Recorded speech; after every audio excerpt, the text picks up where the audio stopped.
Boa noite, irmãos. Graça e paz, amém?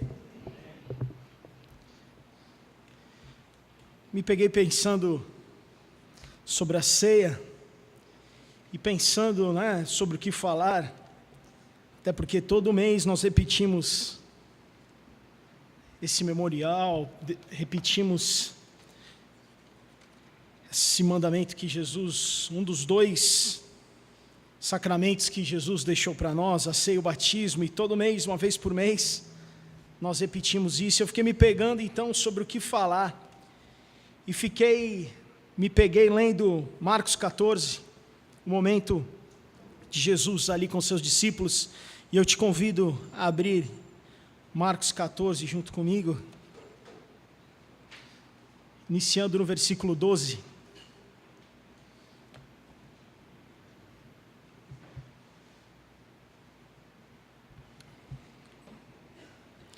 Marcos 14, do 12 ao 15, a minha versão, que é a versão A Mensagem, diz o seguinte: no primeiro dia da festa dos pães sem fermento, dia de preparar o sacrifício da Páscoa, os discípulos perguntaram a Jesus: onde queres que preparemos a ceia da Páscoa? Ele orientou 2 dos discípulos: vão para a cidade, um homem com um jarro de água encontrará vocês, sigam-no. Perguntem ao proprietário da casa em que ele entrar: o mestre quer saber em qual aposento ele poderá comer a ceia da Páscoa com seus discípulos. O homem mostrará a vocês uma sala no segundo andar, espaçosa, limpa e arrumada. Façam ali os preparativos. Existe uma preocupação dos discípulos de Jesus para preparar essa noite. Preparar essa Páscoa, que seria a última Páscoa, seria o último momento de Jesus com os seus discípulos. E eu refleti nesse texto e mais nos versículos seguintes sobre 4 coisas bem rápidas. Antes de você perceber, nós já estaremos ceando nessa noite. Mas a primeira delas fala sobre preparação. E Jesus preparou esse momento. Houve um cuidado de Jesus, houve um cuidado dos seus discípulos de preparar esse momento. E a primeira coisa que me chamou a atenção então sobre ceia, irmãos, foi sobre preparação. E o questionamento que eu fiz hoje foi, e faço hoje com vocês, é: como nós chegamos aqui para essa noite? Como nós chegamos aqui para esse memorial? Como nós chegamos aqui não somente para o culto de ceia, mas como nós chegamos para cultuar a Deus? Nós viemos para mais um culto, nós viemos para mais uma ceia, nós viemos reconhecendo o quê? Nós viemos pensando o quê? Como nós chegamos? Como nós subimos essas escadas e nos colocamos nesse momento louvando, ouvindo a palavra, participando da ceia?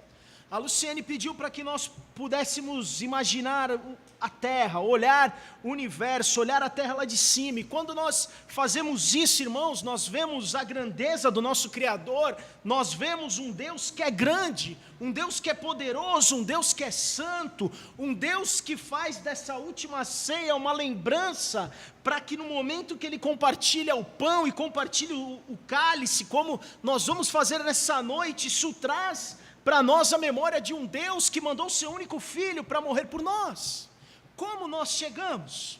Como nós nos preparamos? Como Jesus instrui os seus discípulos? Como nós chegamos? Chegamos para mais uma noite? Chegamos para mais um culto? Ou chegamos para adorar o Deus Criador de todas as coisas? Chegamos a adorar o Deus que é santo? Chegamos para cultuar um Deus que é poderoso, um Deus que é justo, um Deus que é fiel? Como nós chegamos para essa noite? É mais uma ceia? Ou nessa noite nós vamos pegar o pão e o cálice e vamos reconhecer que o Deus que nós servimos é esse Deus amoroso, um Deus que nós servimos é um Deus poderoso, e quando você entra aqui, irmãos, para cultuar a Deus, você não pode sair da mesma maneira. Quando nós entramos aqui para cultuar a Deus, irmãos, nós precisamos fazer desse momento um momento realmente que transforme as nossas vidas. seja através da palavra, seja através da tua entrega no louvor, ou seja através, irmãos, do poder de Deus e do Deus que está presente nesse lugar. E o Deus que está presente nesse lugar, irmãos, o Deus que nós cantamos, o Deus que celebramos, o Deus que vamos compartilhar nessa noite da lembrança do sacrifício do seu Filho, irmãos, é um Deus que é vivo. É um Deus que está aqui, irmãos, é um Deus que precisa mudar as nossas vidas diariamente, é um Deus que nós não podemos ficar aquém, irmãos, nós não podemos chegar aqui para mais um culto. Nós não podemos chegar aqui de qualquer jeito, irmãos, mas nós precisamos chegar com a consciência que estamos cultuando e louvando o Criador do Universo. Nós precisamos chegar aqui com a consciência de o Deus que nós servimos é santo, o Deus que nós servimos é um Deus que é justo, um Deus que é poderoso. É um Deus, irmãos, que pode curar, é um Deus que pode fazer um milagre na tua vida nessa noite, é um Deus que pode transformar as nossas vidas. Esse é o Deus que nós servimos, um Deus que é vivo, um Deus que está com os ouvidos inclinados para nos ouvir, para ouvir o teu clamor, a tua oração, o teu louvor. Como chegamos nessa noite? Chegamos reconhecendo que somos dependentes desse Deus, somos dependentes totalmente do amor e da misericórdia desse Deus. O ser humano se encontra realmente com Deus quando ele diz: ai de mim, estou perdido. Foi algo que o Ariovaldo Ramos escreveu essa semana. O ser humano consegue se achegar a Deus quando ele fala: eu não sou nada, eu estou perdido, eu não sou nada. Por mais que nós tenhamos qualquer coisa que possamos achar, tudo isso não passa de nada perto da poder, perto do tamanho do nosso Deus. E quando nós entendemos isso, irmãos, e quando nós reconhecemos as nossas limitações, e quando nós reconhecemos que estamos perdidos, que precisamos desse Deus, irmãos, nós podemos cantar sem nenhuma preocupação que nós somos pobres, que nós somos fracos, que nós somos miseráveis, talvez os mais miseráveis. Nós podemos cantar e nos colocar na condição de dependentes desse Deus, e esse Deus que nos alcança com graça. E quando a graça de Deus nos alcança, irmãos, a graça deve gerar em nós gratidão. E quando nós olhamos a mesa, então, irmãos, lembramos do sacrifício, lembramos que fomos alcançados com graça, irmãos, isso gera em nós gratidão. E nós somos gratos, então, nessa noite. E nós deveríamos ter louvado como nunca louvamos, e deveríamos estar glorificando a Deus como nunca glorificamos, porque a graça de Deus nos alcançou. Estávamos perdidos, irmãos. Estávamos longe, chafurdados no pecado, e fomos alcançados, e essa graça precisa gerar em nós gratidão. A segunda coisa, irmãos, está nos versículos 22 a 24, ainda de Marcos 14. E o versículo 22 diz assim: durante a refeição, depois de tomar o pão e abençoá-lo, Jesus o partiu, deu aos discípulos e disse: tomem, isto é meu corpo.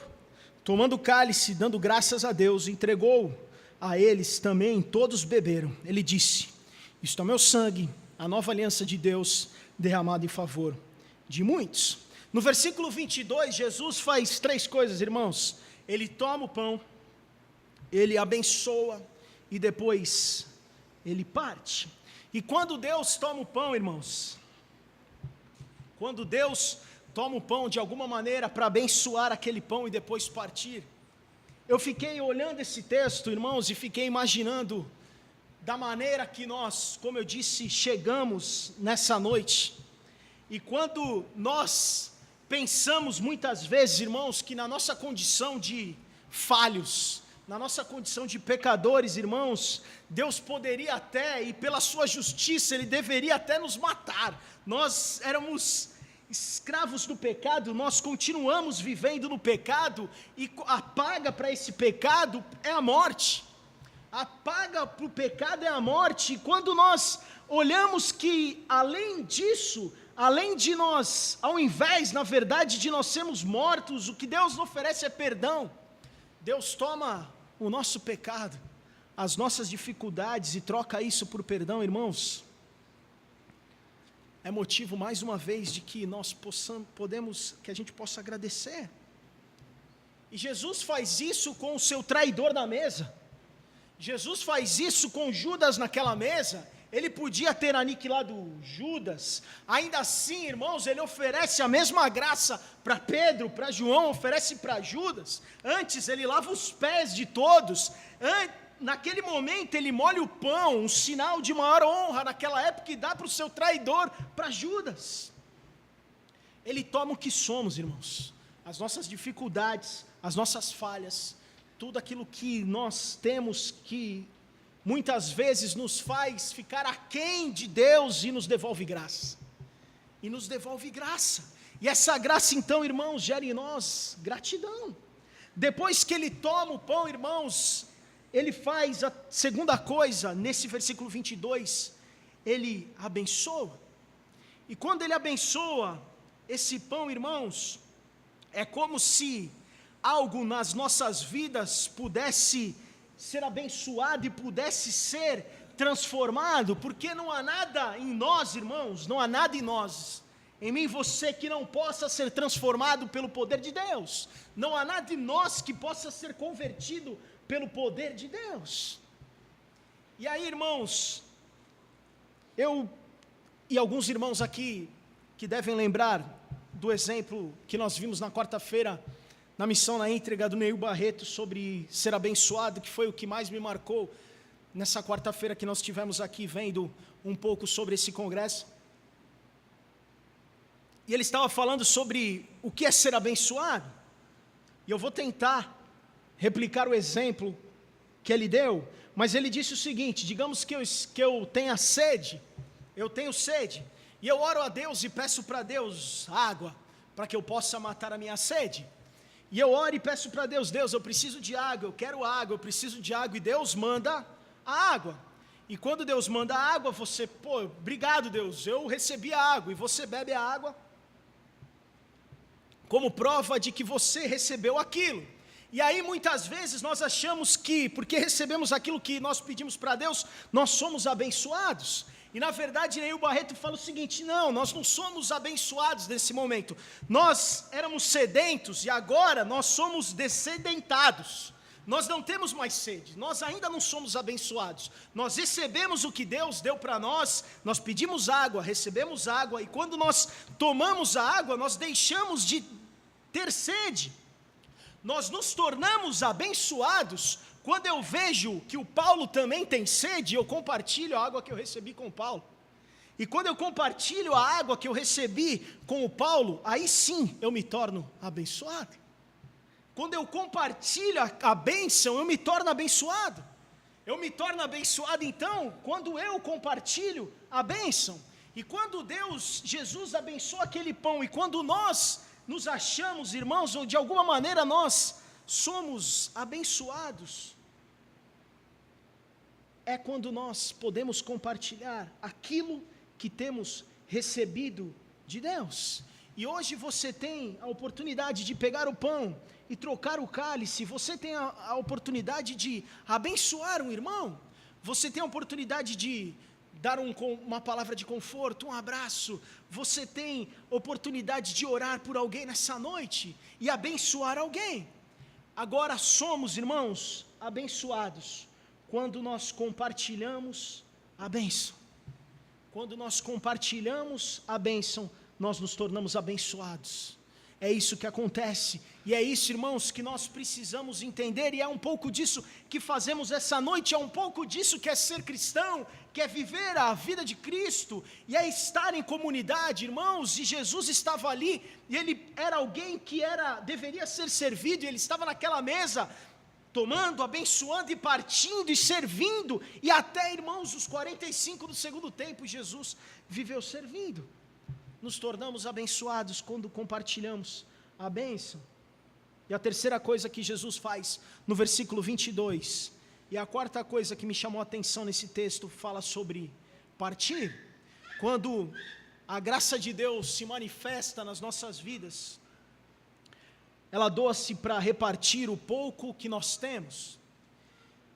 Quem está disposto a repartir, irmãos, enxerga a necessidade do outro. Quem está disposto a repartir, então, irmãos, consegue enxergar a necessidade do outro. E cristianismo, vida cristã, de alguma maneira, é partir do sofrimento, é partir, irmãos, daquilo que temos, que quando partilhamos nós nos tornamos, então, abençoados. É repartir o choro, é repartir as dificuldades, é estar juntos, irmãos. É orar, é sentir aquilo, é se compadecer dos irmãos. Isso é vida cristã. Isso é vida cristã. E Jesus faz isso naquele momento, na sua última ceia. Talvez a última oportunidade que ele tinha de alguma maneira mostrar algo para os seus discípulos, era o último ensinamento, era a última 1 hora ali junto, algumas horas junto, eu não sei. Jesus toma o pão, primeiro prepara aquele momento, toma o pão, abençoa, parte com seus discípulos, serve os seus discípulos. O cristianismo, irmãos, prega um valor daquilo que aparenta não ter valor. É interessante porque muitas vezes o que parece que não tem valor é muito valoroso para nós. Talvez um abraço nessa noite, enquanto você troca o pão e o cálice, tenha um grande valor. Talvez uma palavra nessa noite tenha um grande valor. Talvez aquilo que você achou que não precisasse fazer, talvez faça diferença na vida do teu irmão. Por isso que nessa noite, irmãos, eu te convido a lembrar do sacrifício de Deus, lembrar da graça de Deus e ser grato. E quando você se encher de gratidão, além de você louvar e glorificar a Deus, eu te convido a repartir isso. Repartir essa gratidão com o teu irmão, com quem você vai trocar o pão, com quem você vai trocar o cálice, e possamos nessa noite, irmãos, de alguma maneira, sermos abençoados quando compartilhamos a bênção que temos nas nossas vidas. Amém, queridos? Amém, queridos? Podemos cear gratos nessa noite, podemos cear com essa consciência, podemos cear com esse entendimento, em nome de Jesus, preparados para participar desse momento, que é um momento importante, é um dos sacramentos que Jesus deixou para nós, que possamos participar agradecidos, em nome de Jesus.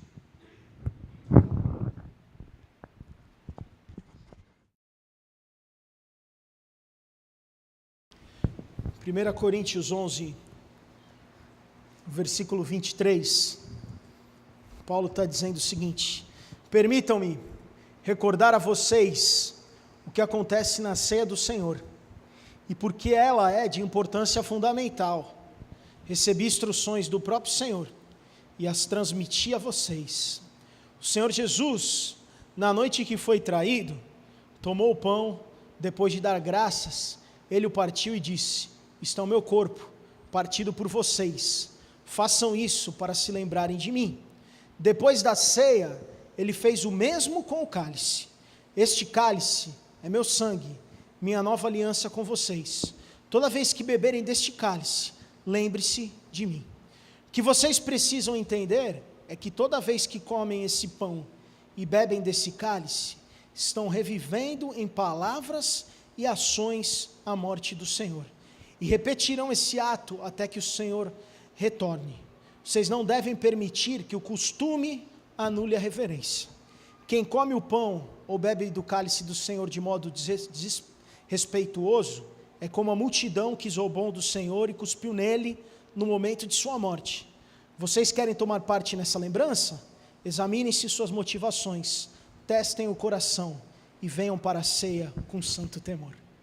É isso que diz o texto de Paulo sobre a ceia em 1 Coríntios 11.